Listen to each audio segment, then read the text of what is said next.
허락하신 하나님의 말씀은 로마서 13장 1절에서 7절까지입니다.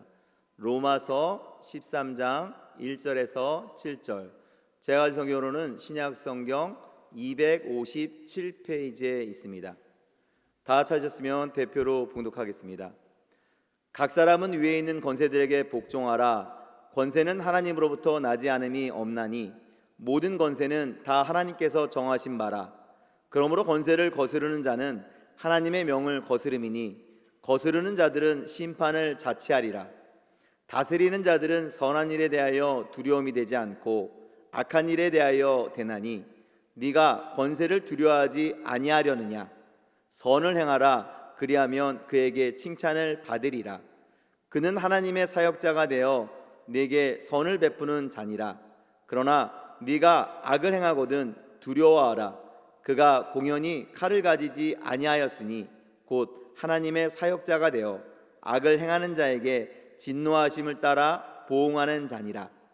그러므로 복종하지 아니할 수 없으니 진노 때문에 할 것이 아니라 양심을 따라 할 것이라. 너희가 조세를 바치는 것도 이로 말미암음이라. 그들이 하나님의 일꾼이 되어 바로 이 일에 항상 힘쓰느니라. 모든 자에게 줄 것을 주되 조세를 받을 자에게 조세를 바치고 관세를 받을 자에게 관세를 바치고 두려워할 자를 두려워하며 존경할 자를 존경하라. 아멘. 오늘 어버이 주를 맞아 오늘 이 땅에 부모와 권위자들을 세우신 하나님, 이런 제목으로 어버이 주일의 그런 일반적인 메시지를 넘어 권위에 대해서 우리가 좀 나누고자 합니다. 사랑하는 귀한 성도 여러분, 만물을 창조하신 하나님께서는 첫사람 아담과 하와를 직접 만드셨습니다. 그게 뭐냐? 하나님이 손으로 그 첫사람들을 만드신 겁니다.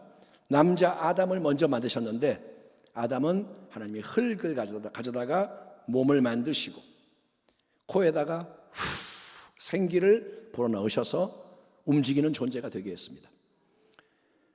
아내 여자 하와는 하나님이 흙이 아니라 아담으로부터 갈비뼈 하나를 취하십니다. 그리고 돕는 배필로 지으셨습니다.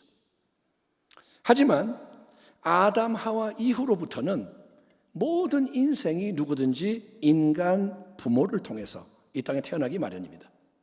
아버지와 어머니가 있습니다. 남녀의 DNA가 오묘하게 결합이 돼서 한 사람 한 사람이 이 땅에 태어나는 것이기에 부모와 자녀, 아빠, 엄마, 아들, 딸 이렇게 맺어지는 관계는 세상에서 가장 특별한 관계인 거예요.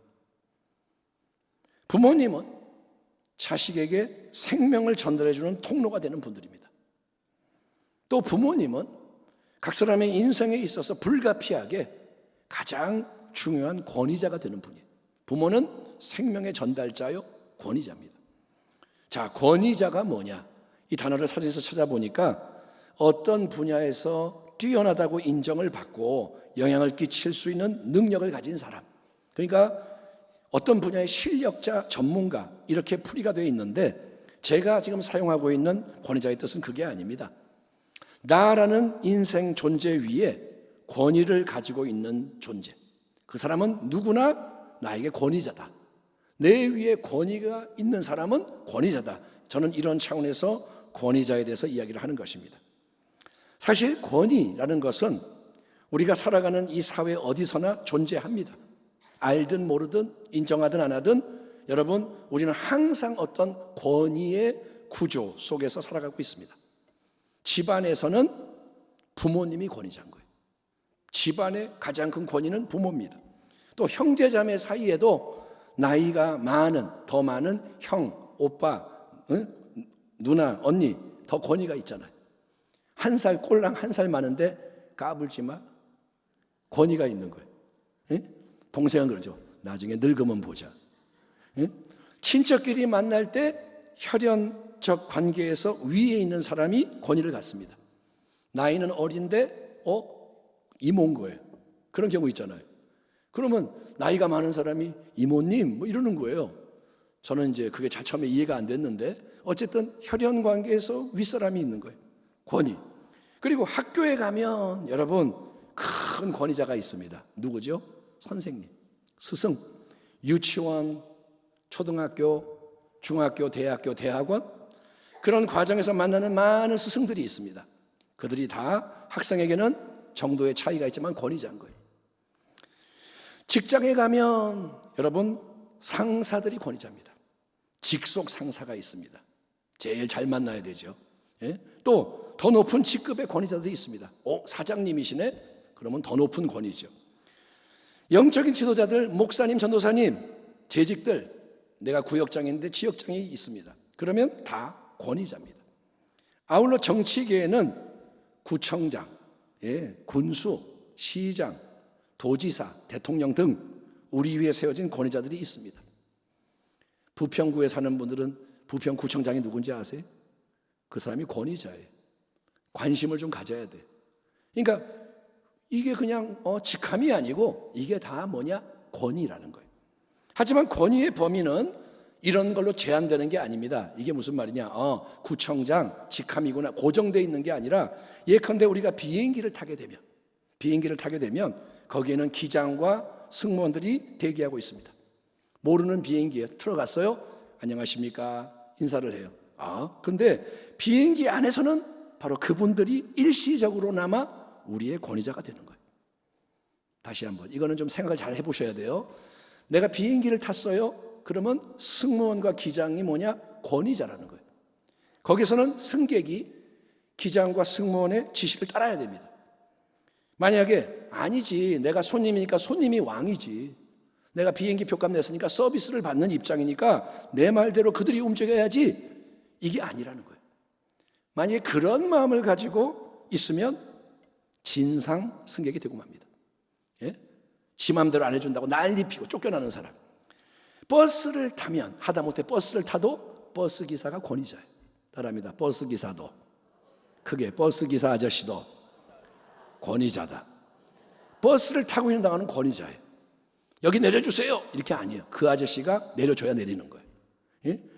그런 식으로 바라보자면 이 권위의 구조는 이 사회 도처에 가득하고 우리는 항상 그런 권위의 구조 안에서 살아가고 있는 거예요. 권위 안에서 살아갑니다. 성경의 진리에 의하면 이 세상 속에 존재하는 모든 권위는 결국 하나님이 수여하시는 권위입니다. 로마서 13장 서두에서 사도 바울이 이렇게 말씀합니다. 각 사람은 위에 있는 권세들에게 복종하라. 권세는 하나님으로부터 나지 않음이 없나니 모든 권세는 다 하나님께서 정하신 바라. 그러므로 권세를 거스르는 자는 하나님의 명을 거스름이니 거스르는 자들은 심판을 자취하리라. 세번역 성경, 사람은 누구나 위에 있는 권세에 복종해야 합니다. 모든 권세는 하나님께로부터 온 것이며 이미 있는 권세들도 하나님께서 세워주신 것입니다. 그러므로 권세를 거역하는 사람은 하나님의 명을 거역하는 것이요 거역하는 사람은 심판을 받게 될 것입니다. 우리 예수님이 로마 총독 본디오 빌라도 앞에서 신문을 받으십니다. 억울하게 고소당하고 끌려가서 신문을 받는데 빌라도가 자기의 질문에 더 이상 대답을 안 하는 예수님. 처음에는 대화가 됐는데 어느 순간에 대답을 안 하네. 그러니까 협박을 하면서 뭐라 하냐? 야, 나에게는 너를 놓아줄 권한도 있고 너를 십자가에 못 박을 권한도 있는 걸 너 모르냐? 다그치는 거예요. 나 권위자야. 내 말을 대답을 안 해? 내가 너를 석방할 수도 있고 죽일 수도 있어. 이때 예수님은 위에서 주시지 아니하셨더라면 나를 해할 권한이 없었으리라 대답하십니다. 그러니까 로마 총독의 자리에서 빌라도가 예수님을 재판을 하며 어떤 조치를 내릴 수 있는 권한 그 자체가 위에서부터 하나님이 주신 것이다. 이 진리를 예수님이 강조하시는 거예요. 아멘. 따라합니다. 모든 권위는 하나님이 주시는 것이다. 사도 바울 역시 로마서 13장 본문에서 이 세상 속에 있는 나라들, 왕국의 권세에 주목하면서 모든 형태의 권세는 하나님이 허락하신 것이다. 땅과 하늘의 가운데 존재하는 모든 권위의 원천과 근원은 가장 높은 곳에 계신 하나님이시다 라고 선언합니다. 그렇습니다. 영원하신 하나님은 홀로 모든 걸 창조하셨습니다. 아멘 합시다. 홀로 모든 것을 주관하십니다. 그분은 절대 주권의 하나님이신 거예요. 절대 주권. 하늘에 계신 우리 아버지여, 이름이 거룩히 여김을 받으시오며 나라가 임하시오며 뜻이 하늘에서 이루어진 것 같이 땅에서도 이루어지이다. 나라와 권세와 영광이 아버지께 영원히 있사옵나이다. 아멘. 아멘. 이처럼 하나님은 모든 권위를 홀로 가지셨고 모든 것 위에 자정하시며 역사하시는 진정한 왕이신 거예요. 하나님만이 하나님이신 거예요. 그런데 이 최고의 권위자이신 하나님은 그분의 놀라운 사랑과 지혜와 공의와 능력 가운데 그분이 홀로 가지고 계신 그 권위를 필요한 대로 위임하셔서 온 세상을 움직이신다는 겁니다. 이미 말씀드린 대로 이 세상 속에는 수많은 권위 구조가 작동하고 있습니다. 우리 모두는 여러분 무인도에서 살지 않잖아요. 우리가 정글에서 혼자 사는 존재가 아니잖아요. 항상 관계 속에서 살아가기 마련인 거예요. 어디를 가도 관계가 있어요. 사람들이 함께하는 곳에는 다양한 권위의 구조가 계속 작동하는 가운데 여러분, 내가 누군가의 권위 아래에 있는 동시에 다른 사람 위에 또 권위를 갖는 관계 속에 존재하는 거예요. 다시 한번, 우리는 위에 권위자가 있고 또 우리 밑에도 사람이 있는 거예요. 그렇게 엮어져 있는 거예요. 버스를 타면 버스 기사가 또 권위자가 되고 추가되는 거죠. 내리면 권위가 끝나고. 그러니까 위에도 권위가 있고 우리 안에 사람이 있어요.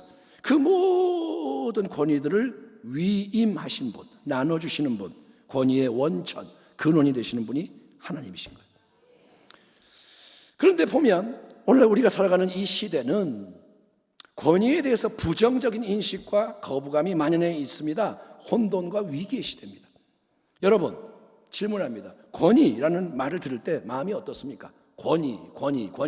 권위라는 말을 자주 안 듣잖아요.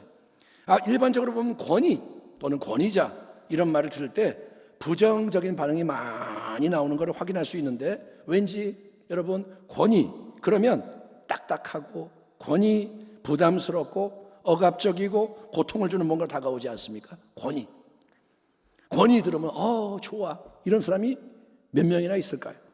권위자 그러면 나를 올가매고 자유를 빼앗고 나를 위협하고 권위자, 이래라 저래라 수시로 온갖 명령을 내리고 자기 기분대로 칭찬했다가 야단을 쳤다가 종잡을 수가 없고 내 삶을 좌지우지하며 나를 막 무시해. 내가 하는 말 듣지도 않고, 그런데 내가 그 사람 앞에서 하고 싶은 말도 제대로 할 수가 없고 마냥 당해야만 하는, 갑질할 때 당하는, 아무튼 많은 고통과 아픔을 주는 굴레와 올무 같은 그런 사람이 권위자라고 느껴지지 않습니까? 권위자. 태어나면서부터 지금까지 인생 살아오면 동안 우리는 다양한 이 권위의 구조 속에서 많은 경험을 하는 거예요. 경험을. 참으로 안타까운 사실은 권위를 잘못 사용하는 일이 비일비재하기에 고통을 당한 사람이 너무도 많다는 거예요.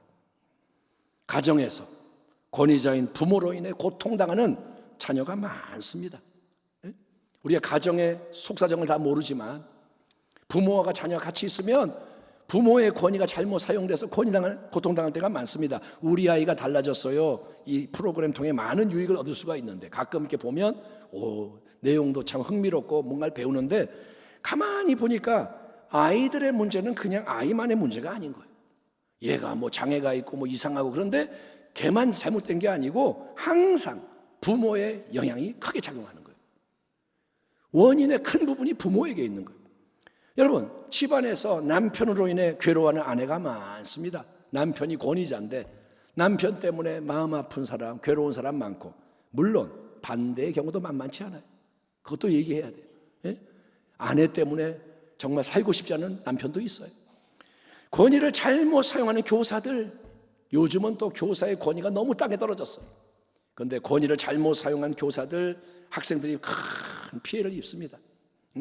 저도 옛날이란다. 아무튼 고등학교 다닐 때 뭐 이렇게 이럴 때 선생님이 다 엎드려 뻗쳐 그러고 그냥 뭐 사랑의 매래. 우리는 사랑을 못 느꼈습니다. 자기만 사랑하는 거예요. 그러니까 그래서 이 받은 마음의 상처들, 권위를 잘못 사용하는 상사들이 직장에 얼마나 많아요. 상사들이 갑질하고 억울하게 만들고, 정치계의 권위자들이 권위를 잘못 사용할 때는 파장이 큽니다. 그거는 온 도시나 나라가 혼란을 겪고 불행해집니다. 지금 대한민국의 상황, 권위자들이 지금 많은 잘못을 저지르고 있습니다. 교회 안에서도 권위가 잘못 사용되고 성도들이 고통당하는 일이 왜 없겠습니까? 이렇게 부정적으로 파괴적으로 오작동하는 권위의 구조 배후에는 영적으로 여러분 악한 원수 마귀 사탄이 교묘하게 역사하고 있다는 사실을 믿음의 백성이 우리는 간파해야 되는 거예요. 눈에 보이는 것만 보면 안 돼요. 이 사람이 나쁜 사람이고 이게 잘못됐고 이것만이 아니라 배후에는 왜 그런 일이 일어나느냐, 어떤 힘이 작용하느냐. 대한민국이 지금 이렇게 미워하고 갈등하게 만드는 힘이 과연 뭘까? 여러분 그걸 봐야 되는 거예요. 에덴 동산에서 뱀의 형상으로 다가온 미혹자는 창조주 하나님과 그분의 말씀을 의심하게 만들어요. 에덴 동산 안에 의심이 없었는데 하나님만이 하나님이신데, 근데 마귀가 와서 의심을 불어넣습니다. 선악과를 따먹고 싶은 욕망을 통제 불능의 상태까지 끌어올려서 결국 불순종 타락의 역사가 일어나게 만들었잖아요.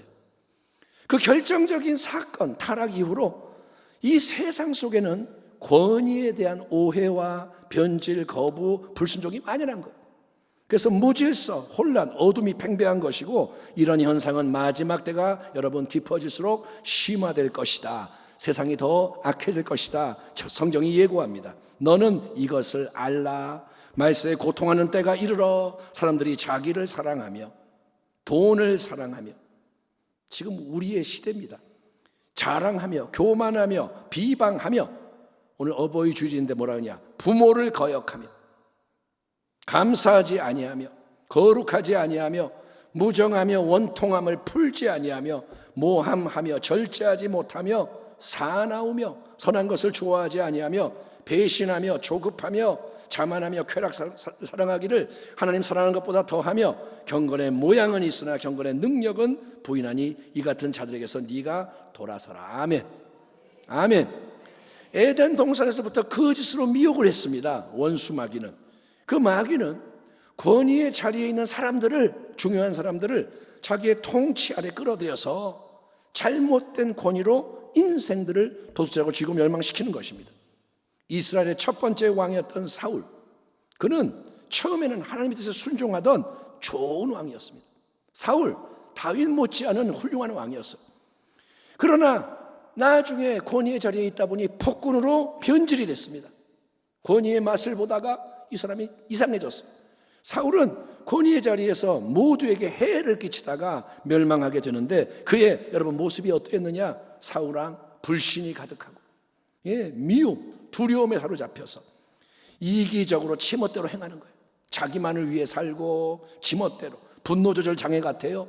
폭언을 일삼고 폭행을 하고, 다윗이 옆에 있으니까 자기를 위해 연주해 주는데 창을 막 2번이나 던지고, 수시로 말을 바꾸며 나라를 공의로 통치하는 것은 뒷전으로 밀려나고, 그저 자기가 미워하고 시기하는 다윗 한 사람을 죽이려고 군대를 이끌고 미쳐 날뛰는 거예요.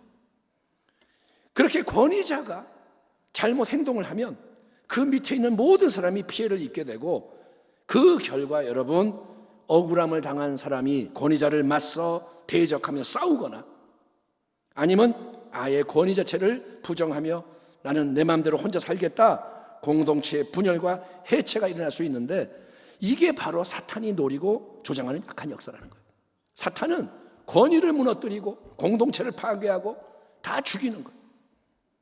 각 사람은 위에 있는 권세들에게 복종하라. 권세는 하나님으로부터 나지 않음이 없나니 모든 권세는 다 하나님께서 정하신 바라. 아멘. 우리 하나님은 하늘과 땅에 존재하는 모든 권위의 원천이 되시며 필요에 따라 그 권위의 구조를 세우고 이끄시는 분인 거예요. 하나님이 주관하시는 거예요. 아멘. 그러므로 여러분, 권위자의 자리에 세워진 자들, 그 사람들은 꼭 대통령이나 뭐 특별한 사람만이 아니라 우리 역시 권위자의 자리에 세워져 있는 부분이 있습니다. 그래서 권위 자리에 세워진 자들은 그 권위를 여러분 위임받은 청지기로서의 사명의식을 분명히 해야 되는 거예요. 따라합니다. 우리는 주인이 아니다. 우리는 청지기다. 그러니까 어떤 권위가 내게 있다는 것은 그게 내 소유와 특권이 아니라는 거예요. 내가 권위가 있다, 이거는 내 게 아닌 거예요. 내가 권위가 있기 때문에 남보다 잘난 게 아니라는 거예요. 그거는 사명입니다. 오히려 내게 있는 권위는 하나님이 일정 기간 맡겨주신 거예요. 다시 한번, 맡겨주시되 일정 기간. 이게 영원히 내 게 아니에요. 그리고 나중에 나는 반드시 하나님 앞에서 이 권위로 어떤 열매를 거두는지를 결산해야 하는 청직임을 인식하고 책임 있게 잘 사용해야 한다는 것입니다. 아멘. 나중에 반드시 주인이신 하나님 앞에 서는데 잘하였도다, 착하고 충성된 종아, 칭찬을 받게 될는지, 아니면 악하고 게으른 종아, 책망을 받게 될는지는 지금 내가 권위의 구조 속에서 어떻게 행하느냐에 달려 있다는 걸 잊지 말라는 거예요. 항상 지금, 이것이 영혼과 연결됩니다. 지금이 중요한 거예요. 아멘. 따라합니다. 나는 지금을 잘 살아야 한다. 그렇다면 여러분, 우리 하나님이 여러 형태와 종류의 권위 구조를 만드시고 권위자들을 세우시는 근본 목적, 이유는 뭘까요? 다시 말해서 누군가가 권위의 자리에 섰을 때 올바로 행해야 하는 일이 본질적으로 뭘까요? 어떤 일을 해야 될까요? 그것은 크게 세 가지 사명으로 정리가 될 수 있습니다. 하나님의 뜻 안에서 첫 번째, 권위자는 뭐냐? 파이프, 통로와 같다는 거예요. 따라합니다. 권위자는 하나님 앞에서 파이프와 통로다. 여러분, 권위자는 그러니까 그가 올바로 하나님 주신 권위를 행사를 할 때, 하나님이 세우셨어요. 그 자리에서 권위를 올바로 행사할 때 그 권위자를 통해서 생명과 축복이 흘러가게 된다는 거예요. 통로, 하나님이 주시는 것이 흘러간다는 거예요. 두 번째, 권위자는 또 어떤 역할이냐? 우산, 지붕과 같습니다. 따라합니다. 권위자는 우산과 지붕이다. 우산이 뭔지 아시잖아요. 비가 막 쏟아질 때 크고 좋은 튼튼한 우산을 딱 펼쳐들면 여러 사람이 비를 피할 수 있습니다. 우산이 안 좋은 거는 자기도 안 되지만 좋은 우산이 있어요. 그러면 여러 명이 들어갈 수가 있어요. 또 처마 아래, 아니면 아예 건물 안으로 들어가 버리면 그 지붕과 벽이 비나 태양의 열기를 막아줍니다. 편안하고 안전해. 밖에는 비가 쏟아지는데 뜨거운데 안에는 괜찮아요. 그렇게 외부의 온갖 공격으로부터 사람들을 보호하는 것, 그게 권위자의 역할인 거예요. 아멘. 세 번째, 권위자는 또 뭐냐? 목자와 같습니다. 따라합니다. 권위자는 목자다. 양들에게 목자가 필요한데, 목자는 양들에게 어떤 존재냐? 최고의 선한 목자, 양의 문이 되시는 예수님이 이렇게 말씀하십니다. 내가 문이니 누구든지 나로 말미암아 들어가면 구원을 받고 또는 들어가며 나가며 꼴을 얻으리라. 도둑이 오는 것은 도둑질하고 죽이고 멸망시키려는 것뿐이요, 내가 온 것은 양으로 생명을 얻게 하고 더 풍성히 얻게 하려는 것이라. 나는 선한 목자라. 아멘. 하나님이 모든 권위자들에게 주시는 목자로서의 사명이 뭐냐? 그것은 맡겨진 자들을 잘 돌보는 거예요. 선한 목자 예수님, 그분의 모범을 따라서, 아멘. 예수님이 모델인 거예요. 생명의 역사가 커지도록, 내가 있는 그곳에 생명이 커지도록, 자유가 커지도록, 사람들이 묶였다가 풀려나도록, 세워지도록, 치유가 되고 온전해지도록 아름다운 그런 일들이 사랑과 신뢰 속에서 긍휼과 자비, 용서, 화평 가운데 공의와 공평, 정직, 겸손, 인내를 통해서 계속 일어나도록 맡겨진 자들을 돌보며 이끄는 것, 그게 권위자에게 하나님이 바라고 원하시는 일입니다. 아멘. 아멘. 자, 권위자가 뭐다? 통로. 권위자가 뭐다? 지붕, 우산. 권위자가 뭐다? 목자. 반면에 그러면 권위 아래에 있는 사람은 어떻게 해야 하느냐? 그 일은 하나님이 세우신 권위에 여러분 기꺼이 순종하는 거예요. 권위자는 통로, 우산, 목자 잘 역할을 해야 되고, 권위 아래에 있는 사람은 순종하는 거예요. 각 사람은 위에 있는 권세들에게 복종하라. 권세는 하나님으로부터 나지 않음이 없나니 모든 권세는 다 하나님께서 정하신 바라. 그러므로 권세를 거스르는 자는 하나님의 명을 거스름이니 거스르는 자들은 심판을 자취하리라. 7절, 모든 자에게, 이번 주의 암송 말씀이죠, 줄 것을 주되 조세를 받을 자에게는 조세를 바치고 관세를 받을 자에게는 관세를 바치고 두려워할 자를 두려워하며 존경할 자를 존경하라. 아멘. 아멘. 권위에 맞게 잘 해라 이거예요. 같은 진리를 강조하는 베드로전서의 이 말씀도 들어보십시오. 인간의 모든 제도를 주를 위하여 순종하되 혹은 위에 있는 왕이나 혹은 그가 악행하는 자를 징벌하고 선행하는 자를 포상하기 위하여 보낸 총독에게 하라. 너희는 자유가 있으나 그 자유로 악을 가리는 데 쓰지 말고 오직 하나님의 종과 같이 하라. 무사람을 공경하며 형제를 사랑하며 하나님을 두려워하며 왕을 존대하라. 이처럼 내 위에 하나님이 세워놓으신 권위를 존중하고 거기에 복종해라. 권위를 인정하고 존중하고 복종해라. 이게 성경이 제시하는 삶의 근본 지침인 거예요. 권위, 이게 굉장히 중요하다. 모든 권위의 원천 하나님이십니다. 그런 하나님이 이 땅 위에 여러 가지 권위의 구조를 허락하시고 권위자들을 우리 위에 세우시는 이유는 절대로 우리의 화를 위해서가 아닙니다. 우리를 괴롭게 하려는 게 아닙니다. 하나님은 복을 위해서, 아멘, 생명을 위해서 권위를 세우시는 거예요. 우리가 여러분 하나님이 주시는 생명을 받고 풍성하고도 행복한 참된 삶을 살고 싶다면, 인생으로서 하나님의 복을 누리고 하나님의 생명을 누리고 싶다면 하나님은 뭐라 하시냐? 그러면 너희는 너희의 권위자에게 순종하는 자가 되라 라고 말씀하시는 거예요. 권위를 인정하고 순종해라. 그렇게 함으로 하나님이 권위를 순종하는 자에게 베푸신 은혜와 돌보심을 받아라 이거예요. 예? 하나님이 순종할 때 생명과 복을 준다는 거예요. 그렇지만 우리가 권위자에게 순종해야 한다 하는 이 말씀은 인간 권위자가 무엇을 말하든 무조건 절대적으로 순종해야 한다 이런 말로 오해되거나 남용되어서는 안 될 것입니다. 성경에 써있네. 권위에 순종하라 그랬어. 그래서 권위자가 야 내가 하는 말 무조건 다 순종해야 돼. 그건 아니라는 거예요. 구약 성경을 보면 애굽 왕 바로가 심히 번성하는 히브리 백성을 압제를 하려고, 이게 통제가 안 되는 거예요. 히브리 백성이 너무 많아져.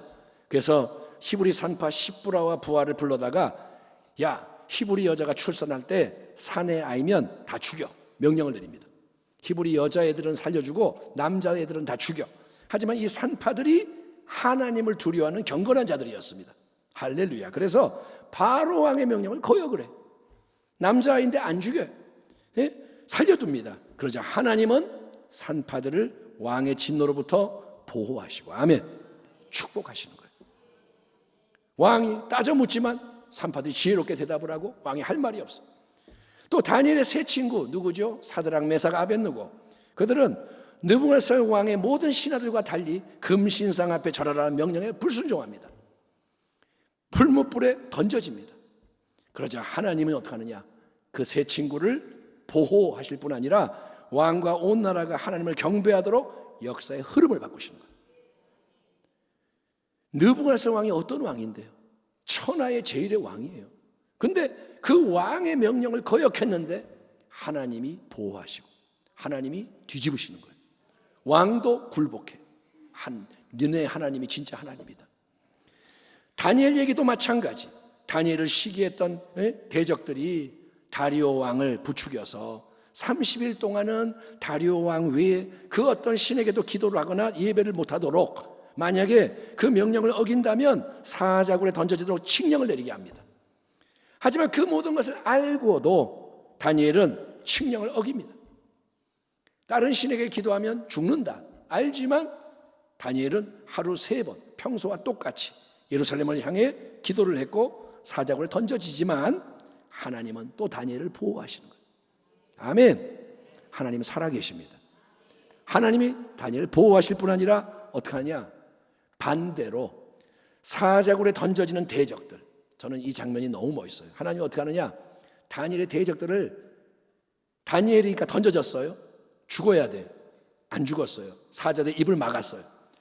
다니엘이 나오니까 하나님, 이제 왕이 뭐라 하냐? 다니엘 살았구나. 감사하다. 다니엘 죽이려 했던 놈들 다 잡아와. 그 지방까지 다 잡아와. 다 집어넣어. 그래서 다 멸절되는 거예요. 하나님은 그렇게 일하시는 거예요. 아멘. 그리고 하나님은 어떻게 하느냐? 다리오 왕과 온 나라가 하나님의 영광을 찬양하고 하나님을 경배하도록 또 역전을 시키는 거예요. 우리나라에 필요한 게 이 역전인 거예요. 아멘. 복음을 전하다 체포돼서 유대 공회 앞에 베드로와 요한이 섰을 때, 나중에는 사도 그룹 전체가 유대 공회 앞에 끌려와서 더 이상 예수 이름으로 말하지 마 위협을 당했을 때 그들은 뭐라고 대답하나요? 베드로와 요한이 대답하여 이르되, 들어보세요, 하나님 앞에서 너희 말을 듣는 것이 하나님의 말씀을 듣는 것보다 옳은가 판단하라. 우리는 보고 들은 것을 말하지 아니할 수 없다 하니. 베드로와 사도들이 대답하여 이르되, 사람보다 하나님께 순종하는 것이 마땅하니라. 아멘. 이것이 신앙의 용기인 거예요. 하나님을 믿는 거예요. 니네 말을 듣는 게 맞냐? 하나님 말씀 듣는 게 맞냐? 니네가 생각해봐. 우리는 멈출 수 없다. 우리는 하나님 편이다. 그러니까 비록 인간 권위자들이 명령을 하더라도 위의 권세에 순종하라 했지만 가장 중요한 것은 인간이 아닙니다. 절대 주권의 하나님인 거예요. 그분의 말씀이 중요한 거예요. 여러분, 하나님의 뜻과 위배되지 않을 때, 그러니까 인간 권위자가 우리에게 하나님이 하지 말라 한 것을 해라 명령을 하거나 하나님이 하라고 명한 것을 하지 마 하는 경우가 아니라면 우리는 하나님이 세우신 권위의 질서 안에서 겸손히 기꺼이 순종을 하는 게 원칙인 거예요. 하나님하고 부딪히지 않으면 내가 순종하는 거예요. 아멘. 아멘.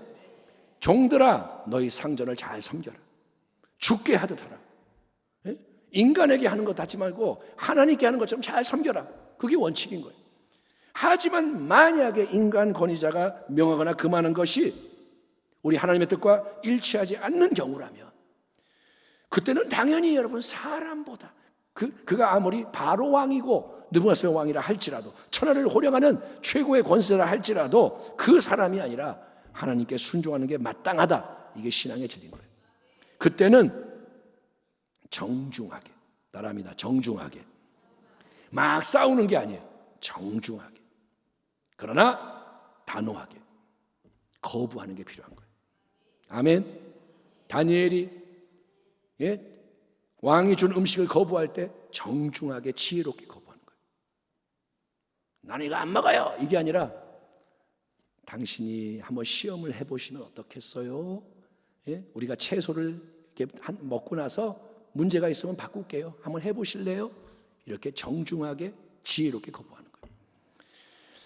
하나님이 이 땅에 세우시는 모든 관계들 속에서 가장 기본이 되는 중요한 관계가 바로 가정입니다.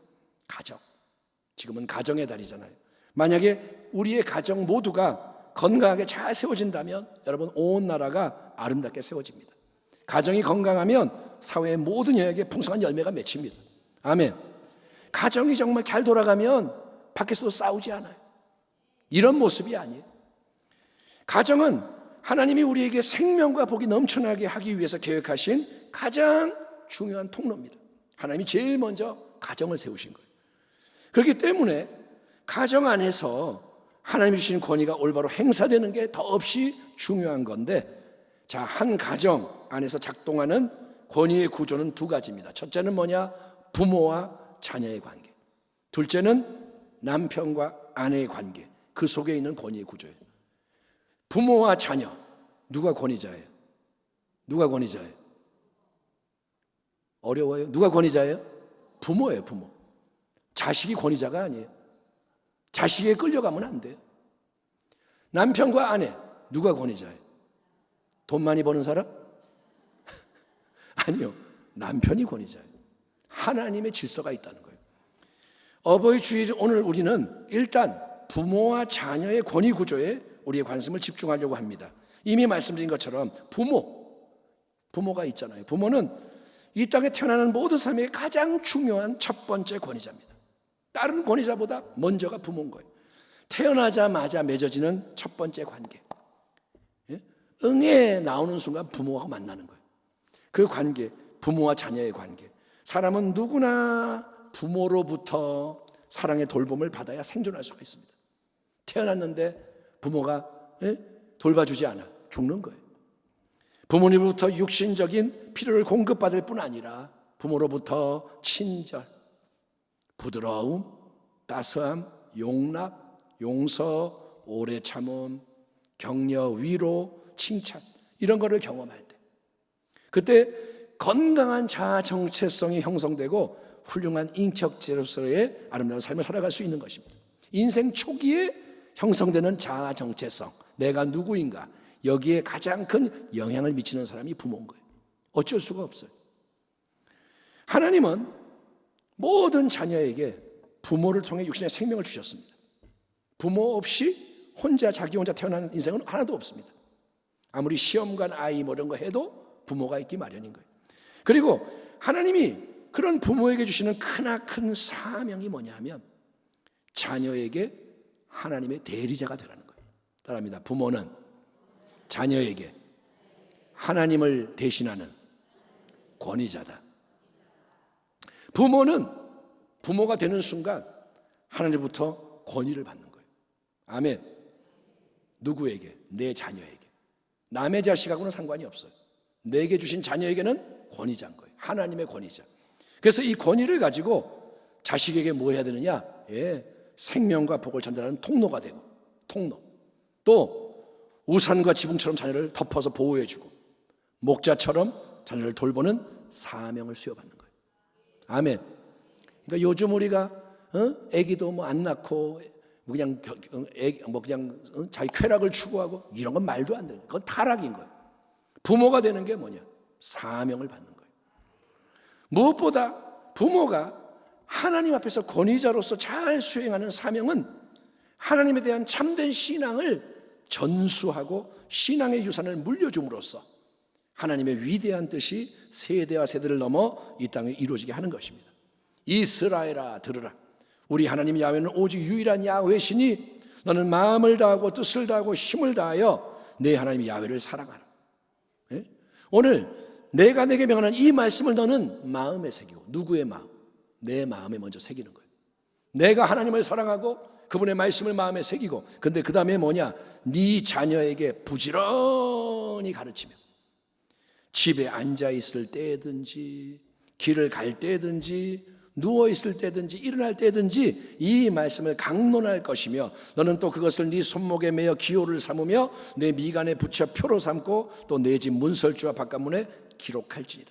여러분, 부모가 하나님을 잘 믿고 섬기며 신앙을 전수하고 축복을 할 때 그 부모의 삶은 물론 자녀에게까지 하나님의 복이 흘러가는 것입니다. 아멘. 하지만 부모가 하나님을 대적하며 불순종할 때는 반대되는 일이 일어나겠죠. 그래서 우리는 자녀들과 후손을 위해서라도 신앙생활을 잘하는 지혜자가 되어야 하는 것입니다. 아멘. 자녀에게 돈 많이 물려주고 뭐 영어 공부 많이 시키고 이걸로 부모 노릇했다 생각하지 말고 링컨의 어머니처럼 딴 거 못 줘도 손때 묻은 성경책과 신앙을 주고 그런 지혜자가 되기를 축원합니다. 세상을 따라가지 말라는 거예요. 하나님의 관점에서 유산을 물려주세요. 자, 이런 말씀 앞에서 우리에게는 아쉬움이 클 수 있습니다. 말씀 들을 때 아멘은 하지만 아쉬워요. 가정마다 삶의 배경이 다르고 상황이 다르지 않습니까? 여러분, 몇 대째 기독교 신앙이 전수되고 있는 집안이 있습니다. 반면에 어떤 집안은 계속 우상을 섬기는 집안인 거예요.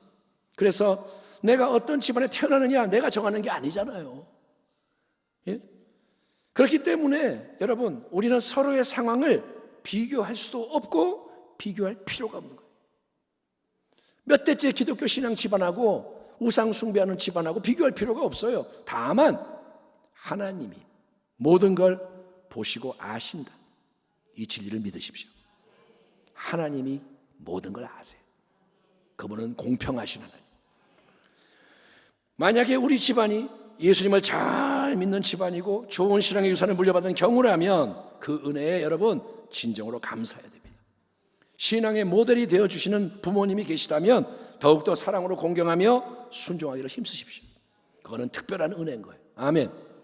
예. 하지만 만약에 우리 집안이 예수님을 안 믿는 집안이어서 내가 아주 힘들게 신앙생활을 하고 있거나 내가 내 당대의 예수를 믿기 때문에 핍박을 받고 그럴 수도 있고, 아니면 우리 집안이 서로 간의 관계가 깨져 있는 엮이는 가정, 아버지가 술주정뱅이고 어머니가 뭐 어쩌고 그래가지고 내가 고통을 많이 당했다면 그렇다 하더라도 여러분 그로 인해 부모님을 원망하거나 비난하거나 무시하거나 대적하지 말라는 거예요.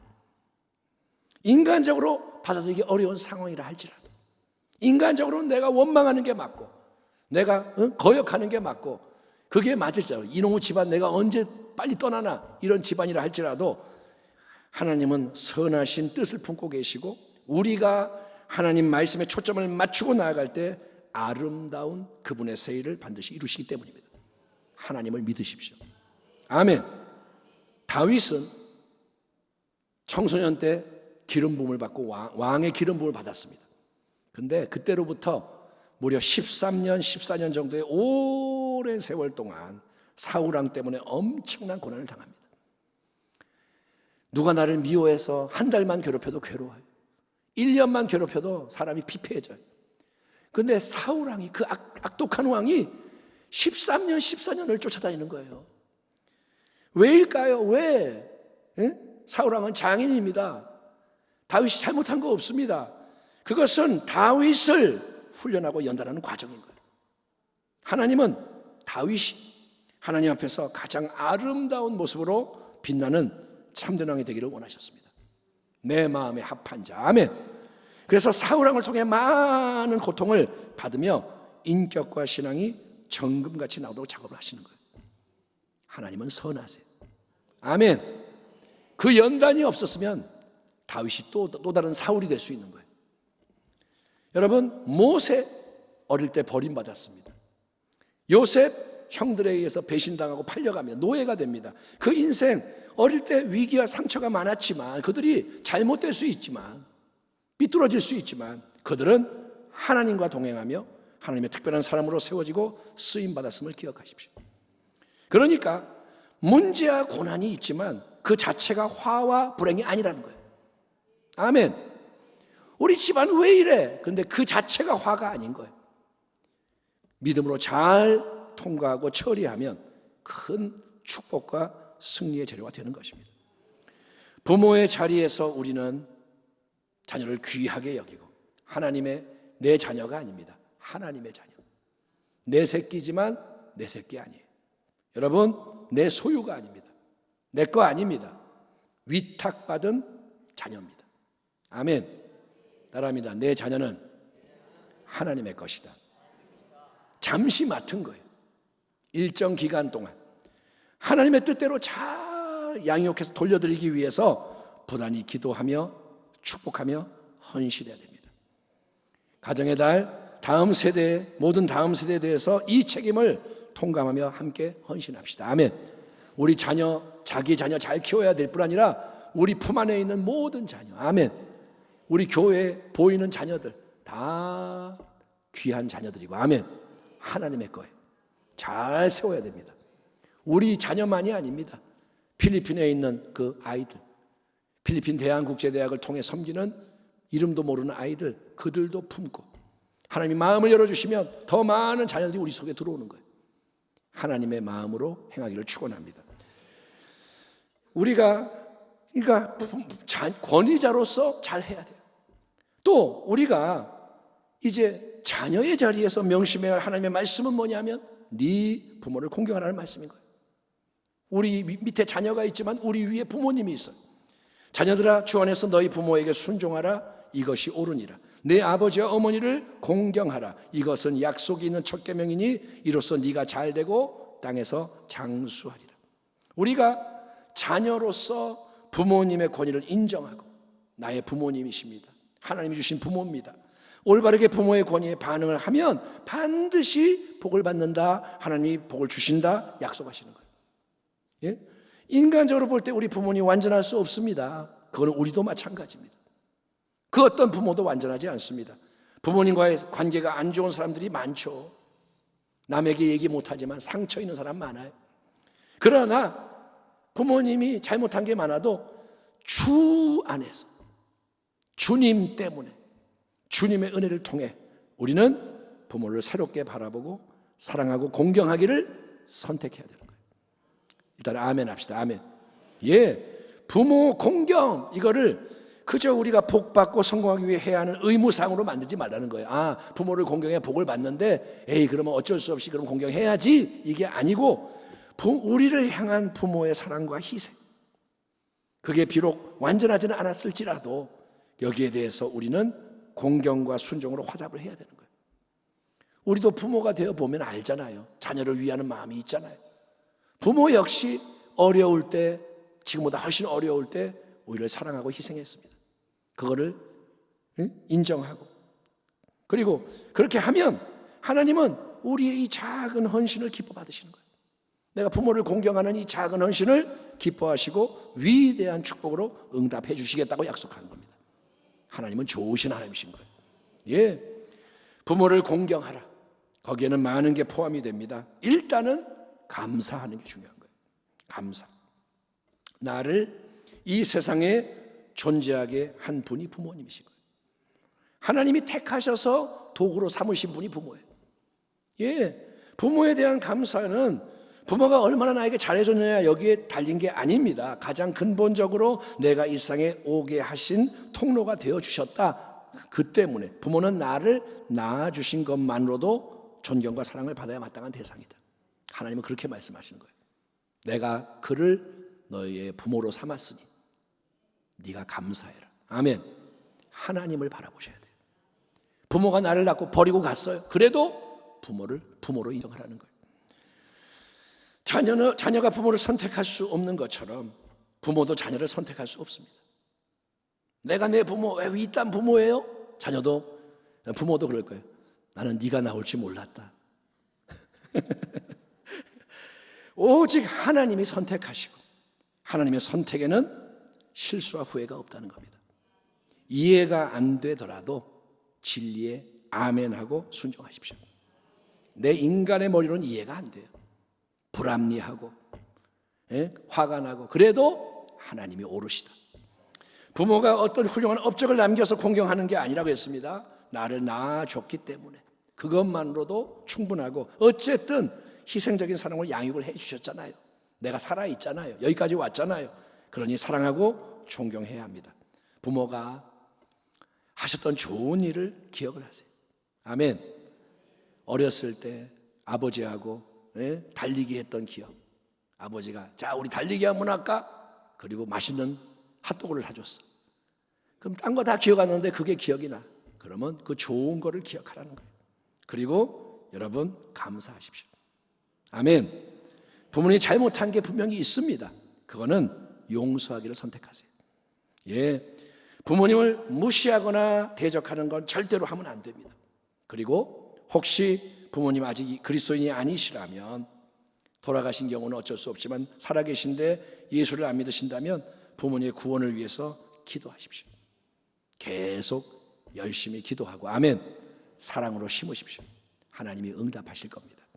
마무리합니다. 가정의 달 5월 우리는 관계를 돌아봅니다. 우리의 자녀, 다음 세대만이 아니라, 우리는 맨날 자녀, 다음 세대 이 얘기를 많이 하는데 다음 세대만이 아닙니다. 우리의 윗세대도 새롭게 마음에 품어야 됩니다. 더 나아가서 우리 위에 세워진 모든 권위자들과의 관계 속에서도 하나님의 뜻대로 지혜롭게 행해야 됨을 되새기기 바랍니다. 권위가 중요한 거예요. 아멘. 권위가 열려져서 연결돼야 하나님의 역사가 일어납니다. 우리의 삶의 수많은 권위의 구조 속에서 관계 작용이 진행이 되니 성도 여러분, 우리의 가정, 교회, 나라, 민족 가운데 권위를 올바로 이해하고 사용할 수 있는 참된 권위자들이 새롭게 일어날 수 있도록, 아멘. 대한민국에 새로운 참된 권위자가 일어날 수 있도록, 아멘. 교회 안에 그런 권위자들이 일어날 수 있도록 하나님의 선하신 은혜 능력으로 하나님의 영광을 위한 변화 회복이 그래서 넘쳐나기를 하늘과 땅의 모든 권세로 우리 가운데 함께 하시고 역사하시는 우리 주 예수 그리스도의 이름으로 축원합니다. 권위의 능력으로 승리하기를 축원합니다. 하나님 감사합니다. 이 말씀을 더 깊이 묵상하며 기도하게 하시고 하나님의 뜻이 더 아름답게 이루어지게 하여 주옵소서. 관계들이 다 하나님 뜻대로 새로워지게 하소서. 예수님의 이름으로 기도하옵나이다. 아멘.